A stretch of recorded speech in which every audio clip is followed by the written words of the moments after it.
लंबे लंबे बालों वाली सुंदरी कवि ने जंगल में अपना ब्यूटी पार्लर खोला था। वो सुबह से बैठी हुई थी, मगर अभी तक कोई भी पक्षी उससे तैयार होने नहीं आया था। आज फिर कोई नहीं आया। आज फिर से मुझे खाली हाथ ही घर जाना होगा। सुनो सुनो बुलबुल, यहाँ आओ। राह जाती हुई बुलबुल को सुंदरी कवि आवाज देती है।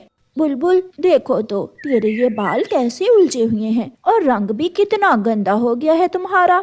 हाँ सुंदरी, काम की वजह से फुर्सत ही नहीं मिलती कि अपने बारे में सोच सकूं। आओ मेरे पार्लर में आओ, मैं तुम्हारा मेकअप करती हूँ, तैयार करती हूँ तुम्हें। लाल सुर्ख रंग निकल आएगा तुम्हारा। नहीं सुंदरी, मुझे अभी इन चीजों की जरूरत नहीं है। जब बारिश होगी तो बारिश में नहाने से सब ठीक हो जाएगा। ऐसा कहते हुए बुलबुल वहाँ से चली जाती है। फिर दूसरे दिन सुंदरी कवि चिड़िया के पास जाती है। चिड़िया चिड़िया, मैंने जंगल में ब्यूटी पार्लर खोला है, किसी दिन आओ, तुम्हें ऐसा तैयार करूँगी दुल्हन लगोगी। सुंदरी, मुझे अब दुल्हन बनकर क्या लेना? मैं तो सारा दिन अपनी बेटी के भोजन के लिए मारे मारे फिरती हूँ, तब कहीं जाकर पेट भरता है मेरा और मेरी बेटी का। ठीक है, लेकिन जब टाइम हुआ तो चक्कर जरूर लगाना। सुंदरी जब जंगल से अपने ब्यूटी पार्लर पर वापस जाती है तो उसे रास्ते में एक घोंसले में एक कव्वी बैठी हुई दिखाई देती है। सुंदरी कव्वी उस कव्वी के पास जाती है। तुम भी मेरी तरह की एक कव्वी ही हो, नाम क्या है तुम्हारा? मेरा नाम गौरी कव्वी है। मेरा पति मेरे लिए दाना लेने गया है और मैं यहाँ घोंसले में बैठी बोर हो रही हूँ। लगता है ये कव्वी जरूर मेरी बातों में आकर मुझसे मेकअप करवाने जाएगी।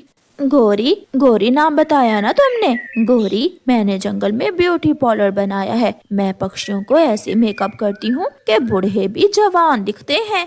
अच्छा, क्या तुम मेरा भी मेकअप कर दोगी?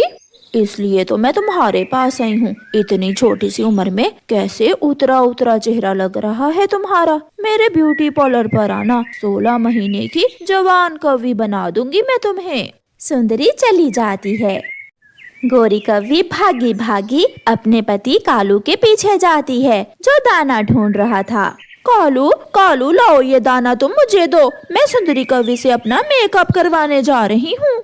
मैंने ये दाना बहुत मुश्किल से ढूंढा है और तुम इस दाने से अपना मेकअप करवाने जा रही हो? कालू जी, क्या तुम नहीं चाहते कि तुम्हारी पत्नी सुंदर दिखे? ऐसा कहते हुए गौरी कव्वी चली जाती है और बेचारा कालू कौवा नया दाना ढूंढने के लिए फिर से उड़ जाता है। सुंदरी, मैं आ गई, लो ये दाना लो और मुझे अच्छे से तैयार कर दो। ऐसा मेकअप करो कि मेरा पति खुश हो जाए। तुम चिंता ना करो, मैं तुम्हारा ऐसा मेकअप करूंगी कि तुम हर रोज आया करोगी मेरे पास। फिर सुंदरी कव्वी गौरी कव्वी से दाना ले लेती है और उसका मेकअप करना शुरू करती है। घोंसले में बैठा कालू कौवा अपनी पत्नी का इंतजार कर रहा था।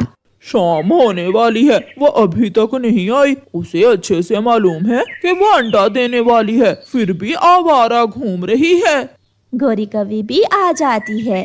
सरप्राइज! देखो तो कालू जी, मैं कैसी लग रही हूँ? सुंदर लग रही हूँ ना मैं? आज या कल तुम अंडा देने वाली हो और इन दिनों में मम्मा पक्षी घोंसलों में रहती हैं और एक तुम हो कि सारा सारा दिन घूमती हो। तुमसे तो मेरी सुंदरता बर्दाश्त ही नहीं होती। फिर दूसरे दिन गौरी कव्वी एक अंडा देती है, जिसे देखकर वो खुश होने की बजाय उदास हो जाती है। अब इस अंडे की रक्षा कौन करेगा? कौन सारा सारा दिन इस अंडे पर बैठेगा? ये सब मुझसे नहीं होगा। कालू कौवा भी दाना लेकर आ जाता है। लो ये दाना खा लो। कालू, तुम थोड़ी देर अंडे पर बैठ जाओ, मैं ब्यूटी पार्लर जा रही हूँ। रुको गौरी, मेरी बात सुनो। मगर गौरी कव्वी चली जाती है। ये कैसी माँ है, इसे अपने अंडे की चिंता नहीं है और ब्यूटी पार्लर चली गई है। अगर ऐसे ही 1 महीना हर रोज आया करोगी तो देखना तुम सबसे सुंदर बन जाओगी। सुंदरी, मगर एक समस्या है। मैंने एक अंडा दिया है और मेरा पति मुझे अंडे पर बैठने को कहता है। ना गौरी, ऐसा न करना। अगर तुम माँ बन गई तो तुम्हारी सुंदरता खराब हो जाएगी। माँ बनने के लिए अभी बहुत समय है। अगर ये सुंदरता चली गई तो वापस नहीं आएगी। तो फिर मैं अंडे का क्या करूं? अपने पति से बात करो, अगर वो बच्चा पाल सकता है तो ठीक है, अगर नहीं पाल सकता तो तुम वो अंडा किसी दूसरे पक्षी को दे दो। फिर गौरी कव्वी अपना मेकअप करवाती है। गौरी कव्वी सुंदरी की बातों में आकर ये भी भूल गई थी कि उसका अंडा खराब भी हो सकता है। रात को सुंदरी कव्वी अपने बेटे के लिए दाना लेकर जाती है। माँ, तुम बहुत मेहनत करती हो, सारा सारा दिन पक्षियों का मेकअप करती हो अपने बेटे को दाना खिलाने के लिए। हाँ मेरे बेटे, एक माँ से खुशकिस्मत कौन हो सकता है जो मेहनत करती है, काम करती है, अपने बच्चों के लिए दाना कमाती है। उधर गौरी कव्वी कालू कव्वे से लड़ रही थी। तुम बैठोगे अंडे पर, तुम ही बैठोगे, मेरी सुंदरता खराब हो जाएगी। मैं दाना लाऊंगा या अंडे पर बैठूंगा? तुम एक माँ हो, माँ बनकर सोचो, तुम्हारे अंडे को तुम्हारी जरूरत है। मगर गौरी कव्वी कोई भी बात समझने को तैयार न थी। दूसरे दिन चिड़िया गौरी कव्वी को समझाने आती है। गौरी, ऐसा ना करो, अगर तुम्हारा अंडा खराब हो गया तो तुम बहुत पछताओगी। सुंदरी ठीक ही कहती है, सब जलते हैं मेरी सुंदरता से, कोई नहीं चाहता कि मैं ऐसे ही दिखती रहूं। माँ बनने से मेरी सुंदरता चली जाएगी, तुम सब भी तो समझो मेरी बात। फिर चिड़िया गौरी कव्वी से कहती है, गौरी, तुम एक बार मेरे साथ चलो झरने पर, मुझे कुछ दिखाना है तुझे।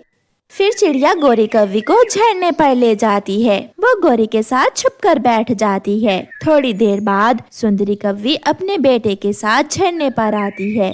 पानी पी लो मेरे बेटे, फिर मैं आपको घर छोड़कर ब्यूटी पार्लर पर चली जाऊंगी। मम्मा, आज जल्दी घर आ जाना, हम दोनों एक साथ दाना खाएंगे और खूब बातें करेंगे। हाँ मेरे बेटे, मेरी खुशियाँ तुमसे ही हैं, मेरा जीवन तुमसे ही है। ये सब देखकर गौरी कव्वी की अकल में बात आ जाती है। गौरी, सुंदरी भी एक माँ है, वो अपने बेटे को पालने के लिए काम करती है, उसका असल जीवन अपने बच्चों से ही है। हाँ चिड़िया, मैं भूल गई थी, सुंदरता से बढ़कर मेरे लिए मेरा अंडा है, मेरे बच्चे हैं। गौरी जल्दी से भागी भागी अपने घोंसले में जाती है और अपने अंडे पर बैठ जाती है। प्यारे दोस्तों, इस कहानी को लाइक, अपने दोस्तों के साथ शेयर और चैनल को सब्सक्राइब करना बिल्कुल मत भूलना। आपका धन्यवाद।